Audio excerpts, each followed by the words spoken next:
الفاتحة. أعوذ بالله من الشيطان الرجيم. بسم الله الرحمن الرحيم. الحمد لله رب العالمين الرحمن الرحيم مالك يوم الدين. إياك نعبد وإياك نستعين اهدنا الصراط المستقيم صراط الذين أنعمت عليهم غير المغضوب عليهم ولا الضالين آمين. Assalamualaikum warahmatullahi wabarakatuh.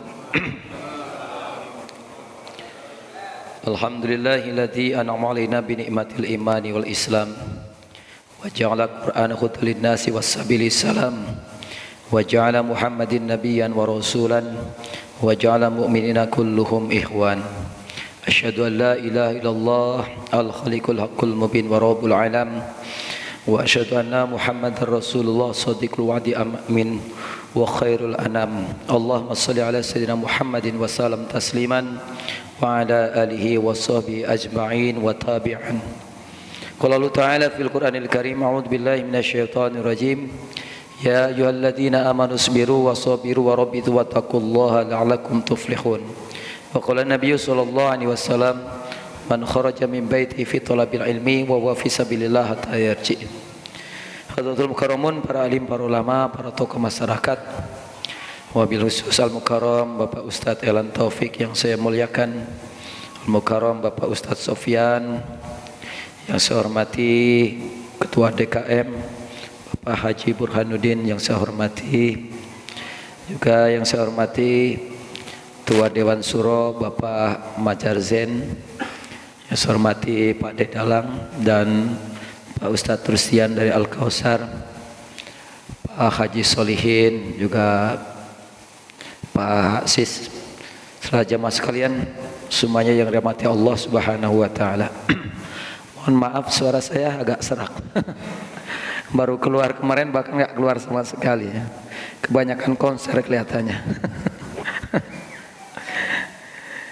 Jamaah sekalian Allah Subhanahu wa taala, kita panjatkan puji syukur kepada Allah Subhanahu wa taala yang begitu banyak memberikan nikmat kepada kita sekalian, terutama nikmat iman dan Islam, dan nikmat Allah masih menggunakan kita, ciri Allah masih menggunakan kita. Allah buat kita taat kepadanya, Allah buat ringan langkah kita hadir di majlis-majlisnya Allah Subhanahu wa taala, majlis-majlis ilmu, majlis-majlis zikir, majlis-majlis sholawat, dan ringan kita melaksanakan sholat dan sholat berjamaah, dan betah kita berada di rumahnya, yaitu di masjidnya Allah Subhanahu wa taala. Baik, kita lanjutkan kajian kita, masih bab sabar. Sekarang kita masuk hadis yang keempat. Bismillahirrahmanirrahim. Wa an Anasi radhiyallahu anhu qala, dari Anas radhiyallahu anhu semoga Allah meridhoinya, qala, ia berkata, lama sakulani Nabi sallallahu alaihi wasallam, ketika sakit Rasulullah sallallahu alaihi wasallam semakin parah, ba'ala yataghashahul karbu, dia berduka dan sakitnya sangatlah parah. Karena Rasulullah kalau sakit beda dengan kita, Pak. Karena separuh sakit kita sudah didiskon, ditanggung oleh Rasulullah sallallahu alaihi wasallam. Jadi kalau kita sakit cuma 50%-nya, karena 50% sudah ditanggung sama Rasulullah. Saking sayangnya Rasulullah kepada kita, Pak. Sampai begitu, bahkan dulu mintanya seluruh sakit umatku ingin aku tanggung, tapi nggak dikasih sama Allah. Nah 50% aja dah. 50% sudah ditanggung, saking sayangnya Rasulullah kepada umatnya. Maka kalau sakit, sakitnya lebih dari kita. Ya, parahnya sangat parah Rasulullah sallallahu alaihi wasallam kalau sakit. Faqalat Fatimah radhiyallahu anha, berkata Fatimah radhiyallahu anha, wa karba abatahu, wahai ayahandaku, sungguh engkau sangat menderita. Yang melihat Rasulullah begitu sakit, saking sakitnya itu dikompres air sampai langsung kering, Pak. dikompres lagi panasnya langsung kering air anduknya kalau kita pakai anduk, saking panasnya Rasulullah Shallallahu Alaihi Wasallam, sehingga Fatimah tidak tega melihatnya. Wa karba abatahu, sungguh engkau sangat menderita wahai ayahanda. Faqala, menjawab Rasulullah Sallallahu Alaihi Wasallam, laisa ala abiki karba ba'dal yaum, tidak ada lagi rasa sakit setelah hari ini. Maksudnya setelah mati mah nggak ada rasa sakit lagi, ya. Setelah kita mati semua selesai. Orang beriman mah mati sudah beres, karena mati langsung kita menuju kebahagiaan. Tuwaffawna ujurakum yaumal qiyamah, disodorkan pahala kita, disodorkan kebahagiaan kita. Orang beriman mati masuk gerbang kebahagiaan, tapi orang kafir mati masuk gerbang kesengsaraan yang abadi. Maka kata Nabi, laisa ala abiki karban ba'dal yaum, tidak ada lagi penderitaan setelah hari ini. Kalau sudah mati mah selesai, miskinnya selesai, sakitnya selesai, susahnya selesai, ditagih utangnya selesai. Kalau sudah mati orang beriman beres semuanya, ya nggak Pak? Ya, kalau miskin sebentar, sakit sebentar, susah sebentar, menderita sebentar saja. Falamma mata, dan ketika Rasulullah sallallahu alaihi wasallam wafat, qalat, berkata Fatimah, ya abatahu, wahai ayahandaku, ajaba rabata'ahu, engkau telah memenuhi panggilan Tuhanmu. Karena mati itu kita hakikatnya menghadap Allah, liqa'illah, berjumpa dengan Allah. Makanya kalau mati kita dikatakan pulang ke rahmatullah. Kalau pulang berarti lagi ada di perantauan. Biasanya kalau kita merantau mau pulang seneng gak Pak? Seneng. Ya, udah dinas 3 bulan tuh, di luar kota, kurang 3 hari udah kebayang-bayang tuh wajah istri, bayang-bayang wajah anak, kebayang-bayang makan bareng, kebayang-bayang kumpul dengan orang yang kita cintai. Makanya kalau mati sebenarnya kita senang harusnya, kan pulang ke rahmatullah. Ya, tapi kita senang nggak? Besok 3 hari lagi mati, waduh. Ya, padahal mau liqa'illah, berjumpa dengan Allah. Itulah bedanya para wali dengan kita, orang-orang yang ma'rifatullah, orang-orang yang mati sebelum mati. Karena orang-orang yang ma'rifatullah itu berjumpa dengan Allah tiap hari. Ya, ketika kita zikir merasakan saat seperti berjumpa dengan Allah. Maka yang dirindukan perjumpaan yang sesungguhnya. Kematian adalah perjumpaan sesungguhnya dengan Allah Subhanahu wa ta'ala. Makanya wali kalau tidur, bangun tidur itu dia nyesel kalau masih di dunia. Ya, masih di dunia. Masih ngelihat bini yang kemarin. Masih ngelihat anak yang kemarin, masih ngelihat dapur yang kemarin, masih ngelihat orang-orang yang kemarin. Wali mah begitu mati pengennya udah di sono berjumpa dengan kekasihnya. Siapa? Allah Subhanahu wa ta'ala, dan berjumpa dengan kekasihnya Rasulullah Sallallahu Alaihi Wasallam. Kenapa kita takut mati? Ya karena kita belum mati sebelum mati. Itu makna zikir itu. Kita kalau zikir sudah sampai kita ke alam malakut, ke alam jabarut. Orang-orang tertentu kalau zikir sampai ke sana Pak, ya, sampai ke sana ruhnya ke alam malakut. Kalau kita masih di alam carut marut, makanya nggak kenal dengan Allah. Dikirnya sedikit, baca istighfar 3 kali sambil ngelipet sajadah kita. Baca zikir subhanallah 33 kali buru-buru. Baca zikir alhamdulillah 33 kali buru-buru. Allahu akbar 33 kali buru-buru. Gimana mau merasakan? Kalau kita sudah kenal dengan Allah, sama dengan kita kenal dengan kekasih. Waktu pasaran dulu pengen cepat, pengen cepat pulang, pengen lama-lama Pak? Oh, kalau ngapel pengen pulang rasanya Ya. Nah, itu namanya karena kita kenal dengan orang yang kita kasihi. Begitupun orang-orang yang telah kenal dengan Allah itu rindu setiap saat, kangen setiap saat, maka ingin lama-lama setiap saat, ingin bareng-bareng setiap saat. Emang Ustadz udah belum juga Pak? Sama, saya juga belum, pengen belajar. Ayo kita belajar sama-sama ya. Biar kita kalau mati nggak nyesel, malah bahagia. Karena apa? Mau berjumpa dengan kekasih, mau berjumpa dengan Allah Subhanahu wa ta'ala. Karena kita yakin betul walal akhiratu khairul laka minal ula, bahwa akhirat lebih baik daripada dunia. Dunia mah penuh dengan kekotoran, dunia mah penuh dengan fitnah, dunia mah penuh dengan buzzer-buzzer RP katanya. Ya. Sekarang mulai berantem lagi tuh di Facebook, mulai rame lagi tuh. Udah hampir 2024. Ya, itu Anies tiap hari dibully habis-habisan. Padahal dia ngomong mau nyalon juga kagak. Ya, rame itu. Jadi bangsa ini memang sudah terbelah sedemikian rupa, luar biasa. Inilah kotornya dunia, penuh dengan ujian, penuh dengan fitnah. Baik, kita lanjutkan.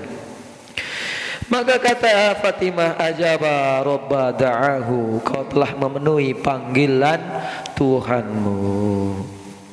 Ya abatahu janatul firdausi ma'wahu, wahai ayahanda, surga sudah menjadi tempat tinggalmu. Gimana nggak bahagia Pak? Ya, orang beriman mati surga udah disiapin. Ya, ibarat kita dari Gramapuri yang suka kadang-kadang banjir, kamar sempit, mau dipindah ke Grand Wisata, girang nggak Pak? Baru Grand Wisata, hah? Baru Grand Wisata, nggak ada apa-apanya Grand Wisata tuh. Mau dipindah ke kota wisata, mau dipindah ke mana? Pondok Indah, itu girang bukan main. Kenapa? Gratis hadiah rumahnya, udah penuh dengan furniture, pembantunya 7. Wah, nggak seneng gimana? Ini kita mati mau janatul firdaus, nggak bisa dibayangkan ya. Karena surga nggak terbetik dalam hati, nggak pernah termimpikan, nggak pernah terangankan, nggak pernah terlihat oleh mata, nggak pernah terdengar oleh telinga. Itu gimana nggak girang orang beriman ya. Ini Rasulullah apalagi udah firdaus ma'wahu, sebagai tempat tinggalnya. Ya abatahu ila Jibrila nan'ahu, wahai ayahanda, kepada Jibril lah aku akan kabarkan. Apa maksud kalimat Fatimah ini? Karena ketika sakaratul mautnya Rasulullah SAW, Jibril nggak ikut, ya, nggak ikut. Jadi mengantarkan malaikat Israil hanya sampai langit dunia. Kenapa? Nggak tega melihat kekasih Allah merenggang nyawa, nggak tega melihat kekasih Allah kesakitan. Maka Jibril palingkan muka, nggak mau melihat Rasulullah Sallallahu Alaihi Wasallam. Cuma mengantar Israil, balik lagi itu. Sampai Rasulullah bertanya, kenapa kamu nggak suka melihat wajahku yang jelek ketika sakaratul maut? Enggak kekasih Allah, aku nggak tega melihat wajahmu ya. Jadi kenapa Fatimah seolah-olah mau menyampaikan kabar itu? Karena ketika sakaratul maut, Jibril tidak berada di samping Rasulullah Sallallahu Alaihi Wasallam, nggak tegel. Padahal dalam hadis, mafhum hadis dikatakan tidaklah seorang manusia yang nazak, apa nazak? Syakaroh, sedang mabuk, hampir melepas nyawanya, kecuali Jibril hadir kepada orang beriman dan membentangkan sayap sebelah kanannya, memperlihatkan surga yang bertingkat-tingkat, bidadari yang ribuan, ngawe-ngawe kalau bahasa Jawa tuh, ngagupayan. Kalau orang sini ngapain? Gini-gini apa? melambai-lambai, mas buruan mas, mas ini mas, cepetan mas. Makanya orang beriman sakitnya sama matinya Pak, tapi karena melihat bidadari cantik ngawe-ngawe, melihat surga yang bertingkat-tingkat, melihat keindahannya, melihat kenikmatannya, lepas nyawanya nggak kerasa Pak, meloncat nyawanya nggak kerasa karena melihat tempatnya itu. Udah ditunjukkan tempatnya di sana. Ya. Jangankan melihat surga tuh. Itu perempuan-perempuan di zaman Nabi Yusuf tuh. Ya. Kan istri siapa tuh? Perdana Menteri Kitmir. Ya, digibahkan karena dia memperkosa Nabi Yusuf. Ya, istri pejabat masa mau memperkosa budak. Akhirnya nggak kalah set tuh, dikumpulkan ibu-ibu dan wanita. Dikumpulin semuanya. Nah, kumpul semua, udah duduk yang rapih. Dibagi apel sama pisau. Jangan kupas dulu apelnya. Nanti tunggu apa-apa dari saya. Di depan sudah disiapin catwalk. Kayak mau fashion show. Udah pegang semua pisau sama buah, sudah dipanggil Yusuf, jalan. Jalan tuh ke catwalk. Begitu jalan, kupas apel bu, dikupas. Itu ibu-ibu semuanya ngupas apel, bukan apel yang dikupas, tangannya yang dibelah. Nggak kerasa begitu ngelihat Nabi Yusuf yang ganteng, yang luar biasa tampannya. Nggak kerasa. Begitu Nabi Yusuf nggak kelihatan, baru teriak, wah. Kata ibu, kata itu Zulaiha, no, kamu gibahin saya, kamu sendiri yang merasakan kan, kamu nggak tahan kan melihat Nabi Yusuf tuh, gitu kan. Ternyata nggak kerasa begitu melihat manusia yang tampan luar biasa. Begitupun kita nanti Pak, sakitnya sama sakaratul maut, nggak ada yang nggak sakit. Bahkan Nabi Muhammad SAW ketika Isra dan Mi'raj menanyai satu persatu orang yang sakaratul maut. Nabi Isa ditanya gimana sakitnya sakaratul maut. Nabi Musa ditanya bagaimana sakaratul maut. Luar biasa. Ada yang mengatakan seperti burung yang dipanggang hidup-hidup. Ada yang mengatakan sakitnya seperti binatang dikuliti hidup-hidup. Ada yang mengatakan dibacok ribuan pedang di tempat yang sama, sakit. Ada yang mengatakan seperti besi bergerigi dimasukkan ke dalam daging kemudian ditarik. Seperti apa itu sakitnya? Sakit luar biasa. Tapi bagi orang beriman, karena tadi malaikat Jibril membentangkan sayapnya sebelah kanan, memperlihatkan surga yang bertingkat-tingkat, nggak kerasa sakitnya Pak, nggak kerasa. Makanya dalam kitab Daqaiqul Akhbar, ya, itu orang yang mati, orang beriman itu seperti rambut yang diambil dari tepung saja. Saking lembutnya, saking tidak terasanya, karena merasakan, memandang kenikmatan. Sebaliknya malaikat Jibril memandangkan sayap sebelah kirinya kepada orang-orang kafir, orang-orang mujrimin. Dibentangkan sayap, terlihatlah neraka yang menyala-nyala, rantai besi segala macam yang akan membuat siksaan kepada dirinya. Masya Allah. Makanya kalau orang kafir meninggal melotot Pak, tegang mukanya Pak. Oh, rupanya yang saya dustakan itu benar adanya. Oh, rupanya apa yang disampaikan oleh Ustadz benar. Oh, rupanya apa yang diberitakan oleh Al-Quran benar, oleh hadis-hadis Rasulullah benar. Oh, ternyata surga itu hak, neraka itu hak, Allah itu hak, akhirat itu hak. Nyesel dia, nyesel. Makanya dia protes sama Allah, Rabbi laula akhartani ila ajalin qarib fa asaddaqu wa akum minas sholihin. Ya Rabb, tangguhkan sebentar saja ajalku agar aku bisa bersedekah dan beramal soleh. Bisa kembali? Enggak. Karena azal kalau dosa sampai tidak bisa dimundurkan sedikit pun waktunya dan tidak bisa dimajukan, nggak bakal dikasih waktu. Ngapain dia mau sedekah? Karena ternyata sedekahlah yang akan menolong dia. Kenapa dia mau menjadi orang soleh? Karena hanya orang-orang soleh yang akan selamat di hadapannya. Karena sedekah, maksud dari sedekah juga bukan sedekah harta, ya. Karena sedekah dari kata sidki, mau jadi benar maksudnya. Tangguhkan sekejap saja waktuku, saya mau jadi orang benar. Mau jadi orang sidki, menjadi orang sidik, ya. Ya, yang kemarin jadi pelacur, makin jadi berhenti. Yang kemarin jadi tukang judi, mau berhenti jadi benar. Yang kemarin tukang mabok, mau jadi benar, nggak jadi tukang mabok. Maksudnya begitu tuh. Jadi pengen ditangguhkan waktunya sekejap saja, pengen jadi orang benar. Meskipun mana sedekah juga mana sedekah secara retelek juga seperti adanya.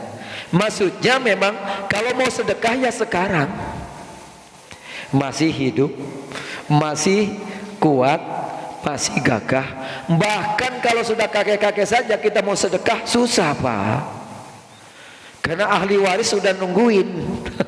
Ya, ahli waris sudah nungguin. Hati-hati Bapak, jangan sampai dihibahkan, bahaya nih. Jangan sampai diwakafkan terlalu banyak, bahaya. Nah, sebelum kita lagi sakit parah, ahli waris sudah nungguin, ngincer nih kapan Bapak mati nih. Nah, sekarang saatnya lagi sehat, sedekahkan. Ya, tabung duluan, simpan duluan di akhirat. Berapa banyak? Ya, meskipun dalam hadis yang sudah kita baca, maksimal 1/3 cukup. Karena sedekah juga ada aturannya. Karena yang jor-joran sedekah, yang ustadz ceramahnya nganjurin sedekah habis-habisan, kasus juga sekarang tuh. Makanya agama ini ada aturannya, Pak. Nggak bisa begitu. Dan kita jangan merayu umat, memberi iming-iming kepada umat hanya hal dunia saja. Kamu sedekah sekian nih, sedekah kijang butut, nanti dapat kijang Innova. Nggak bisa begitu. Kamu sedekah motor butut, minimal kamu dapat kijang apa tuh? Kijang kotak. Ya, nggak begitu agama. Jadi agama ini jangan melulu kita janjikan dunia, salah. Karena umat kalau dijanjikan begitu ngarep, Pak. Akhirnya kalau tidak dikabul, nuduh ustadznya bohong. Mending kalau cuma nuduh ustadznya bohong. Kalau nuduh Rasulullah bohong, kalau nuduh Allah janjinya bohong, lebih bahaya lagi ini. Kalaupun kita menjanjikan kepada umat, mudah-mudahan Allah mudahkan urusanmu, Allah ganti berlipat ganda. Jangan melulu pokoknya pasti dapat, pasti dapat. Ya sekarang dituntut, Pak. Kan gak enak kalau jadi mantan ustadz. Mendingan jadi mantan malik. Ya, mantan preman tuh. Makanya ustadz harus hati-hati tuh begitu. Karena ustadz kalau fatwanya salah, celaka orang. Ustadz salah berbohong tentang hadis, berbohong tentang ayat Allah, berbahaya. Kalau Jokowi berbohong, dia paling 5 tahun selesai, satu periode selesai. Tapi kalau ustadz yang kemudian menjadi fatwa yang diamalkan jadi ibadah, bahaya, Pak. Ya, jadi ngeri.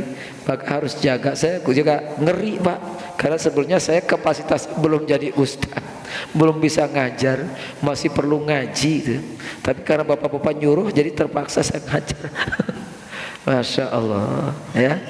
Jadi sekali lagi jangan melulu janji kita tentang dunia. Kalaupun alokasi di dunia itu persekot, ya. Karena memang tidak didustai. Ya, kalau sedekah itu memang cash Allah. Jangankan kita orang beriman, itu orang-orang kafir yang rajin sedekah maju, Pak. Cuma orang kafir mah bagiannya di dunia doang, dikasih, Pak, maju. Makanya kalau ada orang Cina rajin sedekah, dia amalkan hadis tuh, amalkan ayat Allah tuh, ya. Cuma mereka mah dapatnya di dunia, wajar kalau sedekahnya cash banget tuh. Dan kita pun sebenarnya cash, cuma dicicil biasanya. Jangan ngarep di dunia doang, nanti di akhirat nggak dapat tuh. Orang yang sudah sakaratul maut pengen sedekah dan pengen menjadi orang soleh. Jadi kalau mau sedekah mah sekarang, tabungin sekarang tuh, ya, untuk di akhirat. Lagi kita sehat, jangan udah sakit omongannya udah nggak dipercaya sama anak-anak, Pak. Udah bapak sakit, udah ini aja deh, yang penting sehat aja deh. Ya, karena Pak anak mikir ini kalau disedekahkan kita dapatnya dikit, kalau disedekahkan nanti kurang jatahnya, begitu. Jadi kalau mau sedekah mas sekarang lagi sehat tuh. Jemaah sekalian Allah Subhanahu Wa Taala, jangan sampai kita menyesal ketika ajal sudah sampai kepada kita. Selanjutnya, falamatu fina, dan ketika sudah dikuburkan Rasulullah sallallahu alaihi wasallam, qalat Fatimah radhiyallahu anha, berkata Fatimah radhiyallahu anha, atabat anfusukum antah su'ala Rasulullah sallallahu alaihi wasallam turaba. Wahai kalian keterlaluan, akankah kalian menimbun Rasulullah sallallahu alaihi wasallam dengan tanah? Ini kalimat-kalimat orang lagi sedih, ya, orang lagi dalam duka yang dalam, melihat ayahnya yang mulia, melihat ayahnya yang sangat manusia yang luar biasa ditimbun tanah, seolah-olah nggak rela. Siti Fatimah, wahai manusia, sungguh keterlaluan kalian menimbun orang yang terhormat, orang paling mulia, ya, dengan tanah. Akankah kalian menimbuni orang paling mulia dengan tanah? Tuh begitu. Tapi bukan berarti kalimat tidak ridho, tidak ikhlas. Ya, ini kalimat manusiawi saja. Ya, karena sedih itu biasa. Ya, jangan anggap orang sedih, orang menangis ketika ditinggal orang yang kita kasih itu dosa. Jangan. Boleh menangis, itu boleh, bersedih itu boleh. Yang tidak boleh meratap tangisan yang seperti tangisan orang Yahudi. Gimana tangisan orang Yahudi? Mencakar-cakar wadah, menyobek-nyobek baju, tangisan yang tidak ridho. Ya, karena saya di Kamutan pernah ada yang meninggal, anaknya baru datang langsung pelukin ibunya sambil menetes air mata, ditarik-tarik tuh sama orang, jangan air matanya jangan jatuh ke mayat, nanti disiksa dengan air matamu. Salah pengertian. Maksudnya jatuh air mata kita ke mayat, air mata yang meratap, air mata yang tidak ridho. Kalau air mata biasa pas sekedar sedih wajar, nggak masalah. Sedih mah biasa, nggak apa-apa.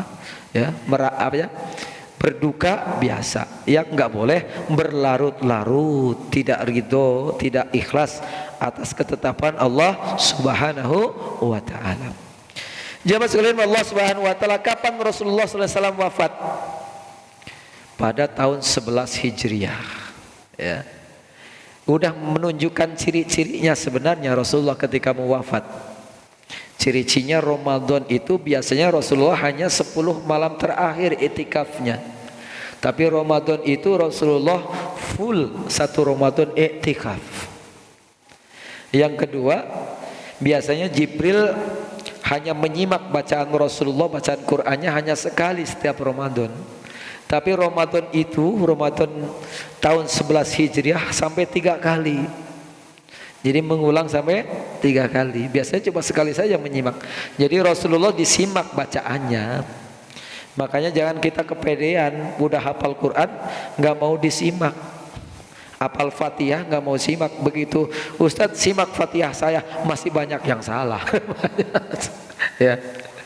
Ini surat dalam Al-Quran 114 yang paling wajib kita hafal dan benar Fatihah. Karena Fatihah itu suratul sholah, surat sholat, rukun dalam sholat. Rukun kalau nggak benar nggak sah. Maka semuanya wajib, laki-laki dan perempuan hafal dan benar Fatihah. Makanya sekali-kali Bapak minta disimak sama Pak Ustadz Elan. Ustadz simak Fatihah saya. Jangan kepedean Fatihahnya dikira benar. Begitu baca Alhamdulillah, oh fatal. Ha dengan ha fatal nggak? Fatal. Ada yang baca wakaf hilang hurufnya 1. Ar-Rahmanir Rahim Maliki Yaumiddin diwasol, tapi mimnya hilang 1. Sering itu saya dengar itu. Padahal harusnya mimnya dibaca mima. Tapi Ar-Rahmanir Rahim Maliki Yaumiddin, mimnya hilang satu tuh. Karena nggak ngaji tuh. Hah? Ha dibaca kho. Alifnya kolkolah, alham, nah kan kolkolah, salah nggak? Salah. Tuh. Tadi saya baru ngajar tuh di apa musola Nur apa? Ya tahsin ibu-ibu. Kita mulai dari Al-Fatihah, ternyata susah benerin, karena kita mah sudah kebanyakan makan semur jengkol pan. Susah benerinya. Oh ternyata susah baca Fatihah, tuh kan? Ya. Minimal makhrajnya benar, meskipun nggak fasih-fasih amat, karena bibir kita mah bukan lisan orang Arab, ya. Kalau fasih kayak orang Arab nggak mungkin. Minimal ha-nya benar. Akan ada huruf-huruf yang samar tuh, ha, kho, ha. Kalau nggak paham, sin, shin, sod, ta. Kalau nggak ngaji, ya, kalau nggak tahsin, kalau nggak disimak salah. Nabi saja tadi dikatakan setiap Ramadan disimak tuh sama malaikat Jibril. Maka bacaan kita pun, hafalan kita minta disimak sama ustadz, sama senior kita, ya. Ya, kalau nggak disimak, kan sekarang banyak yang ngapalin Quran dari CD, Pak. Ternyata kalau nggak disimak, kalau nggak bersanad, keliru tuh nggak sadar, ada saja keliru. Kayak saya dulu ngapalin awalnya begitu, dengerin aja dari CD gitu kan. Kita baca selalu pede aja bener, disimak sama orang yang lebih hebat hafalannya, banyak yang salah. Karena Quran ini ajaib, ya. Karena misalnya orang yang di bawah saya dengerin bacaannya, itu banyak yang keliru. Begitupun saya baca, disimak oleh Pak Ustadz Elan Taufik yang lebih banyak hafalannya, pasti saya banyak yang keliru. Begitupun yang lebih hebat, disimak lagi yang lebih hebat, banyak yang keliru. Gitu. Saya baca Fatihah juga salah-salah di depan almarhum Syekh Ali Jaber. Karena perjalanan ketika saya ngundang beliau, di perjalanan saya minta disimak Fatihahnya, ternyata belum pas, Pak. Jadi kita makanya nggak boleh pede, kita udah bagus bacaannya, ya. Tuh Rasulullah saja masih disimak. Ciri-ciri ketika Rasulullah wafat disimak sampai 3 kali. Terus Rasulullah itu ziarah ke Baqi, kan Rasulullah tiap malam ziarah, ya, sering ziarah ketika malam. Siti Aisyah itu sering kehilangan Rasulullah. Awalnya Aisyah itu cemburu. Kok kalau tengah malam keluar, sampai diintip tuh sama Aisyah. Jangan-jangan nih gilir ke bini yang lain nih. Biasa kan perempuan mah cemburu, istri Nabi juga cemburu tuh. Keluar diikuti tuh. Ternyata ziarah ke Baqi. Tapi menjelang meninggalnya tiap malam ziarah terus tiap malam gitu. Rasulullah Shallallahu Alaihi Wasallam. Sehingga Zulqa'dah, Zulhijjah, masuk bulan haji tahun yang ke-11, itulah yang disebut haji wada, haji perpisahan, ya. Biasanya Rasulullah SAW memotong kurban hanya kurban beliau saja, tapi saat itu Rasulullah memotong 70 ekor unta. Rasulullah itu kuat, Pak, perkasa, Pak, ya. Heran saya para sahabat, kok tumben ini Rasulullah kok memotong sampai segitu banyaknya gitu kan, ya. Terus ketika khutbah di padang Arafah turun Al-Maidah ayat 5, ya. Al yauma akmamtu lakum dinakum wa atmamtu lakum nikmati wa atmamtu apa? Wa raditu lakum islama dinat. Sungguh telah aku sempurnakan agamamu dan telah aku sempurnakan nikmat atasmu, dan aku telah ridho Islam sebagai agamamu. Ini sahabat yang paham tahu kalau sudah sempurna berarti selesai. Yang paham hanya sekelas Abu Bakar, ya. Begitu dengar khutbah ini meraung-raung Abu Bakar. Agama kalau sudah sempurna berarti sudah selesai. Agama kalau sudah sempurna Rasulullah berarti sudah hampir pulang. Benar, setelah haji wada itu Rasulullah sering sakit-sakitan tuh. Sering sakit-sakitan. Puncaknya sakit yang keras itu bulan Maulid, sama dengan hari kelahirannya. Harinya juga sama, hari Senin. Ini yang dikisahkan 3 hari menjelang wafatnya, sakitnya sangat parah Rasulullah sallallahu alaihi wasallam. Berarti hari apa mulainya? Sabtu, Ahad, Senin. Karena Senin itu wafatnya Rasulullah sallallahu alaihi wasallam ba'da waktu duha. Matahari setelah tergelincir hampir waktu zuhur itu menderita sangat luar biasa Rasulullah sallallahu alaihi wasallam sakitnya, ya, sampai tidak tegal, ya, keluarganya kumpul semuanya tidak tegal melihat Rasulullah sallallahu alaihi wasallam. Dan apa yang dipesankan saat-saat genting itu? Yang dipanggil hanya ummati, ummati. Yang diingat kita tuh, yang disebut Pak Dalang, Ustadz Rustian, Pak Haji Burhan, ya, Pak Haji Mazhar Zain. Kan umat, kita kan umatnya. Pak Sis, Pak Haji Solihin, kita yang dipanggil-panggil, ya. Saking cintanya Rasulullah SAW kepada umatnya. Begitu nyawa udah hampir sampai dada tuh, apa yang diamanahkan oleh Rasulullah? As-shalah, as-shalah. Ini yang paling penting nih. As-shalah, as-shalah. Wa ma malaikat ama, ya, yang dipesankan itu wa ma malakat aimanukum, ya. Salat, salat, salat, ya. Dan orang-orang yang dalam tanggunganmu. Artinya perhatikan sholat dan perhatikan orang-orang yang dalam tanggunganmu. Siapa yang dalam tanggungan kita? Anak kita, istri kita, budak-budak kita, pekerja-pekerja kita. Itu tanggungan kita tuh yang dipesankan oleh Rasulullah. Jadi jaga sholat dan jaga pula sholatnya orang-orang yang dalam tanggungan kita. Ku anfusakum wa ahlikum naro. Kenapa sholat ditekankan? Ini sholat sumber kebahagiaan. Sholat induk segala ibadah. Karena sholat itu paling dihisab paling pertama. Bagus sholat kita, bagus seluruh amal-amal kita. Buruk sholat kita, buruk sholat semua amal-amal kita. Makanya ini yang sangat ditekankan oleh Rasulullah Sallallahu Alaihi Wasallam, sholat. Karena sholat itu tidak ada kodoknya. Meskipun ada kaul ulama, pendapat ulama sebagian kecil boleh dikodokkan oleh ahlinya, tapi sholat tidak bisa digantikan. Sholat rukhsahnya itu hanya bisa dijamak, bisa dikosor, nggak bisa berdiri duduk, nggak bisa duduk berbaring, nggak bisa berbaring dengan isaroh. Mananya nggak ada sama sekali sholat bisa diganti oleh orang lain. Ada yang fidyah sholat, kadang-kadang saya agak tertawa. Sholat di fidyah. Fidyah mah buat puasa. Tapi kita nggak boleh nolak juga, nggak boleh menentang juga. Udah kita istihad saja, hitung-hitung sedekah dah. Daripada dulu hidupnya pelit, biarin udah mati ahlinya yang sedekah.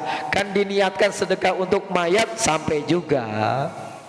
Kan ada sahabat yang bertanya kepada Rasulullah, ya Rasulullah, ibuku sudah mati, bisakah aku beramal untuk ibuku? Bisa. Sedekah apa yang paling baik? Kata Rasulullah, sedekah air. Sedekah minum. Kalau air minum saja sampai, masa beras gak sampai? Ya. Kalau air minum saja sampai, apalagi amal-amal yang lainnya, ya. Makanya dalil itu harus ditarik yang luas. Ada segelompok orang yang sempit memaknakan, ya, tahlil bid'ah. Ya. Sedekah ini untuk yang mayit bid'ah, nggak akan sampai, padahal banyak dalilnya tuh. Kalau dirujuk banyak. Makanya ulama-ulama terdahulu menyontohkan kepada kita bukan gak ada dalilnya. Mereka nggak menyontohkan dalilnya, mempraktekkan saja, dalilnya belakangan gitu kan. Dalilnya belakangan. Kalau sekarang kan selalu dalilnya mana. Untung nanya yang bukan sama jamaah tablik. Karena dalil jamaah tablik itu penunjuk jalan. Dalilnya mana? Lah ini dalil. Yang nunjukin jalan maksudnya. Kan dalil jamaah tablik mah yang menunjuk jalan, petunjuk jalan kalau lagi jauh lah.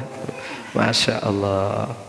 Jadi sekali lagi ya, bahwasanya Fatimah menunjukkan sifat kemanusiaannya ya.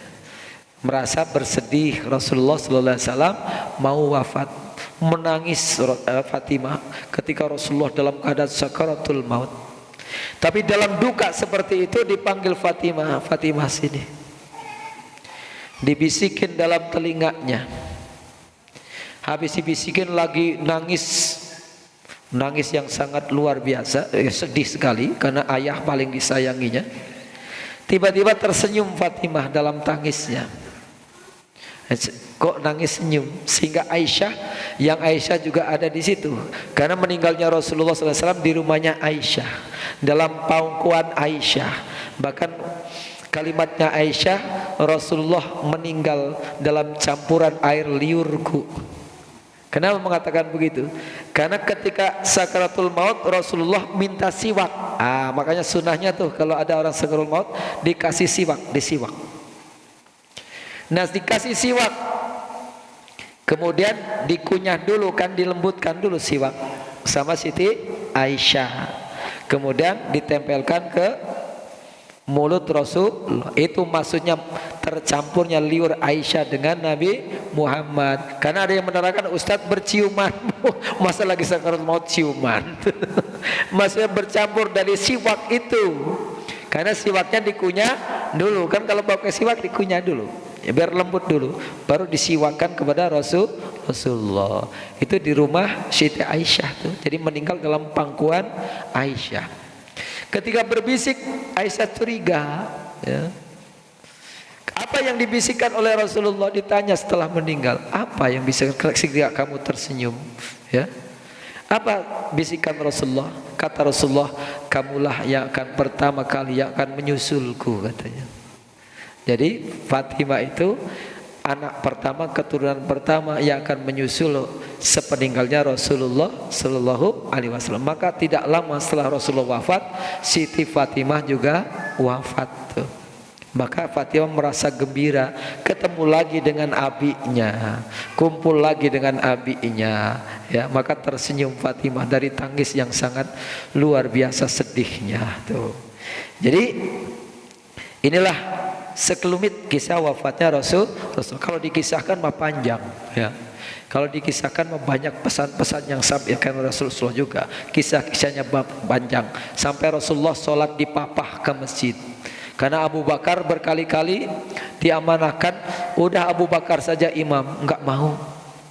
Selagi ada Rasulullah enggak pantas aku jadi imam, enggak mau tuh.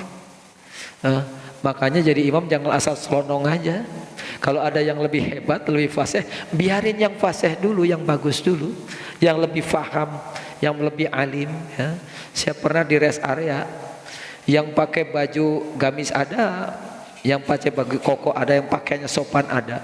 Lagi begitu komat nyelonong aja itu orang botak nggak pakai peci, pakai kaos oblong, pakai celana cungkrang, langsung nyelonong aja. Yang lain tengok-tengok, pede amat. Allah tuh. Bener begitu baca kacau bacaannya. Tuh. Jadi imam harus tahu diri gitu kan. Makanya saya meskipun sudah jadi imam, kalau mau ngimam tengok-tengok dulu. Jangan-jangan ada guru saya nih, jangan-jangan ada yang lebih senior, jangan-jangan ada yang lebih alim. Tuh begitu. Abu Bakar dipaksa nggak mau pak, sehingga akhirnya Rasulullah dipapah oleh Sayyidina Ali dan Fadil bin Abbas. Dipapah sholat subuh ke masjid. Ada dua riwayat nih. Ternyata nggak mampu juga Rasulullah berdiri. Yang berdiri Abu Bakar. Itulah ada perbedaan pendapat, imamnya dua gitu kan ya, Rasulullah dan Abu Bakar. Tapi ada berpendapat memang Rasulullah sudah tidak mampu berdiri dan akhirnya yang meneruskan menjadi imam Abu Bakar. Itu. Jadi sedemikian pentingnya sholat sampai Rasulullah hampir wafat subuh terakhir tuh, di hari itu dia meninggal masih sholat subuh berjamaah. Jadi kita ini jangan sampai nggak pergi sholat berjamaah ke masjid, jangan sampai pergi ke masjid tapi di depan imam. Jangan sampai berjamaah tapi bukan ikut imam tapi diberjamaahkan. Karena pentingnya sholat berjamaah ini sampai-sampai pesannya Rasulullah saja di hari wafatnya subuh terakhir. Karena tadi wafatnya kan setelah waktu duha, subuh terakhir masih dipapah sholat berjamaah. Ya. Makanya ada hadis yang mengatakan laki-laki yang tidak berjamaah sampai-sampai Rasulullah menyuruh pada pemuda-pemuda bakar rumahnya yang ada laki-laki yang tidak berjamaah. Saking kerasnya perintah berjamaah meskipun sunnah, tapi sunnahnya muakkad. Kalau sampai Rasulullah suruh membakar rumahnya meskipun gak mungkin akan dibakar beneran, saking perlunya, saking pentingnya sholat berjamaah. Sampai Rasulullah di akhir hayatnya pun subuh terakhir masih sholat berjamaah. Mudah-mudahan kita bisa ambil hikmah dari hadis yang kita baca ini. Mudah-mudahan kita bisa amalkan dalam kehidupan kita, dan mudah-mudahan kita mempersiapkan sebelum ajal sampai kepada kita, sehingga kita gembira menjelang ajal kita, karena kita sudah kenal dengan Allah, dengan kekasih kita, dengan Nabi Muhammad, sehingga mati masuk ke dalam kegembiraan, kebahagiaan yang abadi, karena kita sudah disiapkan kapling di sana surganya Allah Subhanahu wa ta'ala. Shadaqallahul adzim. Allahumma shalli ala sayyidina Muhammadin wa ala ali sayyidina Muhammad. Allahumma ighfir lana dhunubana wa liwalidayna warhamhuma kama rabbawna shighara. Allahumma ighfir mu'minina wal mu'minat wal muslimina wal muslimat al ahya'i minhum wal amwat. Allahumma ya Ghaniyun ya Hamid ya Mubdi'u ya Mu'id ya Rahimu ya Wadud, aghnina bi halalika an harmika wa akfina bi fadlika aman sibak. Allahumma inna na'udzubika minal hammi wal hazan wa na'udzubika minal ajzi wal kathal wa na'udzubika minal jubni wal bukhli wa na'udzubika min qalbati dini wa qahri rijal. Allahumma inna nas'aluka al huda wa tuqa wal afafa wal ghina. Allahumma timna bi husnil khatimah wa la taftim alaina bi su'il khatimah. Rabbana hab lana min azwajina wa dhurriyyatina qurrata a'yun waj'alna lil muttaqina imama. Rabbana atina fid dunya hasanah wa fil akhirati hasanah wa qina adzabannar. Wassalamu alal mursalin walhamdulillahi rabbil alamin. Kurang lebihnya mohon maaf. Wabillahi taufiq wal hidayah. Wassalamualaikum warahmatullahi wabarakatuh.